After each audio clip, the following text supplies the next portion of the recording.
कि छापे वगैरह बज रहे ने स्टेज ते ਜਿਹੜੇ ਸਟੇਜ ਬੰਦ ਹੋ ਗਏ ਨੇ ਤੇ ਜੂਨੀਅਰ ਆਰਟਿਸਟ ਜਿਹੜੇ ਨੇ ਉਹ ਬਹੁਤ ਮੁਸ਼ਕਲ 'ਚ ਨੇ। ਸਾਰੇ ਜਿਹੜੇ ਸੀਨੀਅਰ ਨੇ ਉਹਨਾਂ ਕੋਲ ਤੇ ਇੰਨੇ ਪੈਸੇ ਹੁੰਦੇ ਨੇ।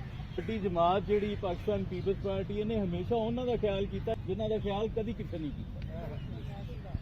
ਇਸ ਵਾਸਤੇ ਇਹ ਜੂਨੀਅਰ ਆਰਟਿਸਟਾਂ ਵਾਸਤੇ ਮੈਂ ਰਿਕੁਐਸਟ ਕੀਤੀ ਗਵਰਨਰ ਪੰਜਾਬ ਸਾਹਿਬ ਨੂੰ ਕਿ ਇਹਨਾਂ ਨੂੰ ਬੁਲਾਇਆ ਜਾਏ।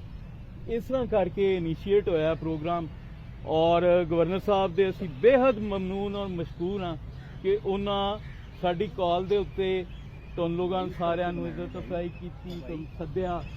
ਔਰ ਜੂਨੀਅਰ ਆਰਟਿਸਟਾਂ ਦੇ ਜ਼ਿਹਨ 'ਚ ਰਹਿਣਾ ਚਾਹੀਦਾ ਹੈ ਕਿ ਪਾਕਿਸਤਾਨ ਪੀਪਲਸ ਪਾਰਟੀ ਜਿਹੜੀ ਹੈ ਉਹ ਫਨਕਾਰਾਂ ਨੂੰ ਸਪੋਰਟ ਕਰਨ ਵਾਲੀ ਹੈ, ਉਹ ਫਨ ਤੇ ਸਕਾਫਤ ਨੂੰ ਪ੍ਰਮੋਟ ਕਰਨ ਵਾਲੀ ਜਮਾਤ ਹੈ। ਤੇ ਆਇੰਦਾ ਵੀ ਚੇਤੇ ਰੱਖਿਆ ਜਾਏ ਕਿਉਂਕਿ ਅਸਲ ਚੀਜ਼ ਹੈ ਮੁਸਤਹਿਕ ਦਾ ਇੰਤਖਾਬ ਕਰਨਾ। ਸਭ ਤੋਂ ਔਖਾ ਕੰਮ ਇਹ ਹੈ ਤੁਸੀਂ 1 ਲੱਖ ਗੈਰ ਮੁਸਤਹਿਕ ਬੰਦੇ ਨੂੰ ਵੰਡ ਦਿਓ ਇਮਦਾਦ ਤੇ ਇੱਕ ਮੁਸਤਹਿਕ ਨੂੰ ਵੰਡ ਦਿਓ, ਇੱਕ ਬਰਾਬਰ ਹੁੰਦੇ ਕਿਉਂਕਿ ਉਸ 1 ਲੱਖ ਜ਼ਾਇਆ ਹੈ। ਤੁਸੀਂ ਸਾਰੇ ਡਿਜ਼ਰਵਿੰਗ ਹੋ ਔਰ ਮਾਣਯੋਗ ਹੋ, ਸਾਡੇ ਲਈ ਰਿਸਪੈਕਟੇਬਲ ਹੋ ਔਰ ਇੱਕ ਰਿਸਪੈਕਟੇਬਲ ਤੁਹਾਡੀ ਜਿਹੜੀ ਵੈਲਕਮਿੰਗ ਪਾਰਟੀ ਹੈ ਇੱਥੇ।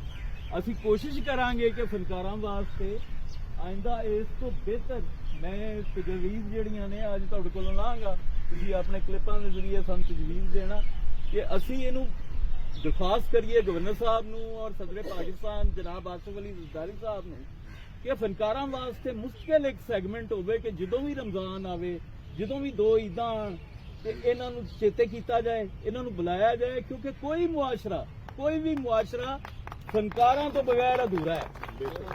ਇਨਸਾਨ ਬਣਦਾ ਹੀ ਆਰਟ ਨਾਲ ਹੈ। ਜਿੰਨੀ ਲੋੜ ਡਾਕਟਰ ਦੀ, ਇੰਜੀਨੀਅਰ ਦੀ, ਪ੍ਰੋਫੈਸਰ ਦੀ, ਸਕਾਲਰ ਦੀ ਮੁਆਸ਼ਰੇ ਨੂੰ ਹੁੰਦੀ ਹੈ, ਵਕੀਲ ਦੀ ਹੁੰਦੀ ਹੈ, ਜਰਨਲਿਸਟ ਦੀ ਹੁੰਦੀ, ਉਸ ਤੋਂ ਵੱਧ ਜ਼ਰੂਰਤ ਮੁਆਸ਼ਰੇ ਨੂੰ ਫਨਕਾਰ ਦੀ ਹੁੰਦੀ, ਆਰਟਿਸਟ ਦੀ ਹੁੰਦੀ ਕਿਉਂਕਿ ਉਹ ਅਖਲਾਕੀਆਤ ਮੁਰਤਬ ਕਰਦਾ ਮੁਆਸ਼ਰੇ ਦੀ। ਤੇ ਸਾਡਾ ਇਹ ਭਰਪੂਰ ਮੁਤਾਲਬਾ ਹੋਏਗਾ ਇਸ ਗਵਰਨਰ ਹਾਊਸ ਦੇ ਵਿੱਚ ਕਿ ਇਹ ਜਿਹੜਾ ਸਾਡੇ ਫਨਕਾਰਾਂ ਵਾਸਤੇ ਇੱਕ ਮੁਸਤਕਿਲ ਫੰਡ ਜਿਹੜਾ ਉਹ ਕਾਇਮ ਕੀਤਾ ਜਾਏ। ਵਫਾਕੀ ਹੁਕੂਮਤ ਕਰੇ ਜਾਂ ਪੰਜਾਬ ਹੁਕੂਮਤ ਕਰੇ, ਅਸੀਂ ਤਾਂ ਚਾਹਾਂਗੇ ਵਫਾਕੀ ਹੁਕੂਮਤ ਕਰੇ ਤਾਂ ਕਿ 4 ਸੂਬਿਆਂ ਦੇ ਫਨਕਾਰਾਂ ਨੂੰ ਇਹ ਫੰਡ ਮਿਲੇ ਔਰ ਉਹਨਾਂ ਨੂੰ ਮਿਲੇ ਜਿਹੜੇ ਕਿ ਮੁਸਤਹਿਕ ਨੇ। ਥੈਂਕ ਯੂ ਬਹੁਤ।